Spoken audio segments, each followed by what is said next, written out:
čaute, tu je Plamen a toto je jablkový špeciál, takže predstavím si, že to jablko je nejakého hlavko, by som rád zabil.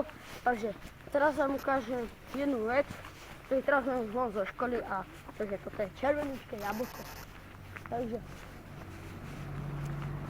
tam môžete vidieť stenu za mnou a to jablčko tam bude. Takže samo natáčaj stenu, takže teraz si tu je aj. Som tu trocha spávam to dá. No? Drno tak zvyšlo. Potom mi to niekto na... Tak? Tak.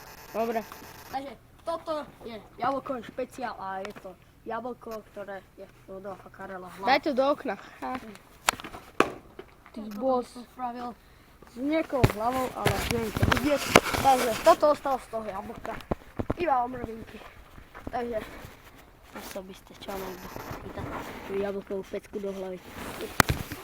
Takže a je to ešte slabá, takže ale si na mnou bacha, keď si mi rozbil mondo, tak za to zaplať. Čau.